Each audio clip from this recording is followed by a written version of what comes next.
Hello, ladies and gentlemen. Eddie Marcus here again. A beautiful day. This is Sunday. Continuation. I think I gave you a video earlier today, but I find it necessary for me to say these things to you because chances are I don't have much time and I got good information, and so I want to leave it. You know, I was talking to my daughter, and we had been understanding and looking at the fact that I've been out here for about 40 years talking about heaven on earth, paradise on earth, and just stayed up for 40 years talking about this, and nothing is coming close to that. You see, we're going further and further away. And so my daughter this morning said, well, Dad, and maybe it's your presentation. It's always so negative, and sometimes you seem to be so angry. And I was thinking about that because I got a younger daughter who maybe about last year mentioned that to me, those same things. And I'm thinking about that. I'm listening to them telling me that I'm perhaps too negative, too angry, and that's why people won't pay any attention to me. As if I should be trying to act like a salesman, selling vacuum cleaners or selling insurance. I got to be able to find a used car salesman or something of this sort. Presentation is right on time, right? And I'm reminded, and I just wanted to mention that to you, ladies and gentlemen, because I'm sure there are many of you who feel perhaps that when a person comes on as negative as perhaps I come on, that I can't expect to do anything successful.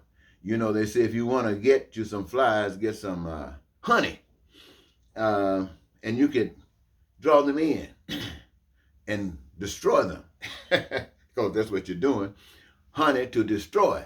But what about to give life? That probably would be a little bit different.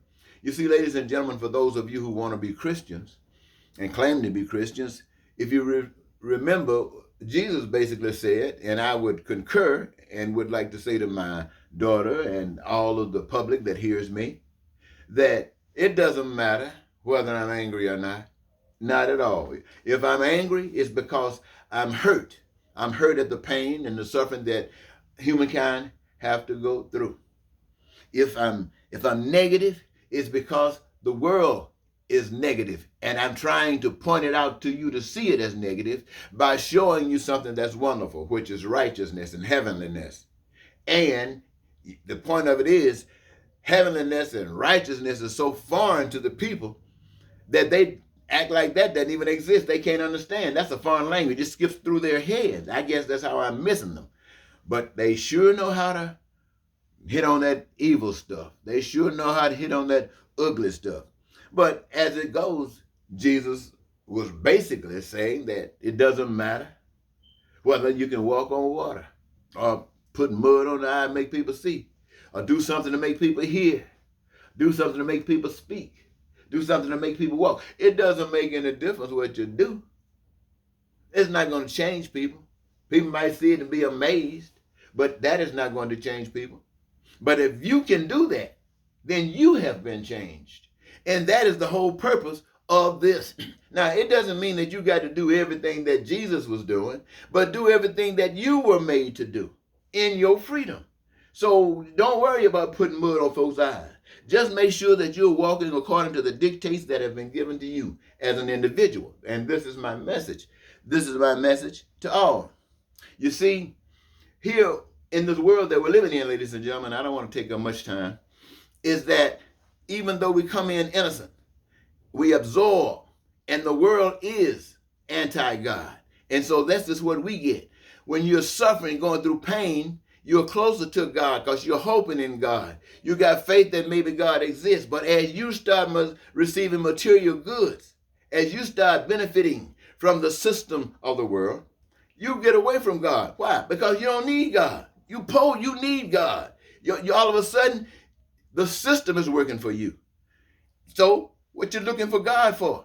Somebody said, and I heard in the Senate, he was, or the House of Representatives, he was a 16-year pastor someplace, but now he's in the Senate. And he says, what would you rather have in the White House? Somebody that make things happen, or some righteous person never getting anything done? So he's saying, put the devil in there and get something done, then maybe you can put the devil out. That fool think you can get rid of the devil after the devil has built hell. Well, these are the people that you're putting in office. So, ladies and gentlemen, what I'm saying, the church does not tell the people that being a Christian doesn't mean being successful in the world. Changing, being born again, that's what it's all about. Not trying to be successful in the world. The world has tricked the people and says you got to go this way. I've seen people who have been so honest, and you would think the kindest and most wonderful people that you ever met in their young lives. Give them a few years to live in this world, and they become some of the most hardcore, demonic possessed, it appears, angry people that you ever met. Because the system has created something in them that they have accepted as opposed to the way they were going. And why they don't keep doing the way they were going is because other people don't either. People don't lead that way. What church you go to that tells you that God has designed this place on earth, that if you choose, now we live in a system here in America where the white man plays God. But now in every culture, whatever that race of people is over there, they're the same thing. They got some of these same kind of establishments set up. They got the same kind of system, and it might have a different title, but people end up doing very, very well, and other people do like okay, and other people going through pain and suffering. Because you don't want to believe it. Every last one of them are hell. And those people with their millions of dollars or whatever they have that is measured as wealth, those people who got the most have done the most in robbing you. They haven't done the most in helping people. They've been robbing you. They've been instruments of Satan. And well, you might not know nothing about Satan, so let's put that down. They have been instruments of evil. Evil. Nowhere on the face of the earth is it happening like it's supposed to. And it's probably not going to happen. But my job was to come back here and tell you, I'm going to tell you something. I used to want to be all on top of it. I sure did. And I still wouldn't mind being on top of it.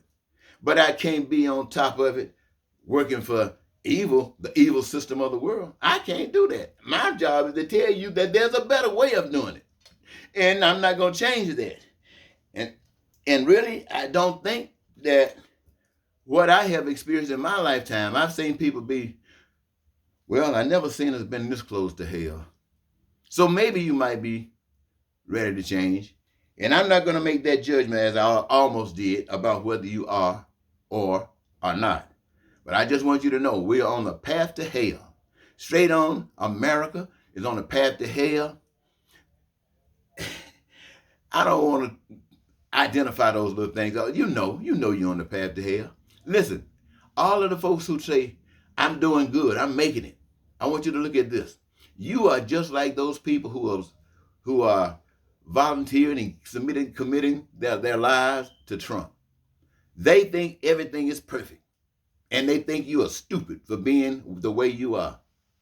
Righteousness see you the same way as you see those people that serve Trump, because you're not standing up for what's right. You're standing up for evil. Evil has benefited you. All of the people who benefit from the systems of the world. You have accepted poverty. You have accepted that people can't have health care or adequate education. You've accepted that as being a reality in your world. And this is your world. It's not God's world. Because in God's world, you would not accept this. Well, I think let me see, because of the honest people. Well, anyway, I guess I'll just leave on that last note. The church, people go to church, all they get in church is a repetition of Bible stories and singing songs and paying some money, and go back the rest of the week serving the reasons and the ways and the means of evil. And then they come back to church, sing some songs, hear some old Bible stories about what was done back there. The church doesn't even know that God doesn't want you to be of the world. Come out from amongst them, they don't even know what that means, because they're a part of it. They make the world the world. So, ladies and gentlemen, I think I'll just stop right there. If you want to ban me, you can go ahead on and ban me. I'm really living every day, dying every minute of it. So,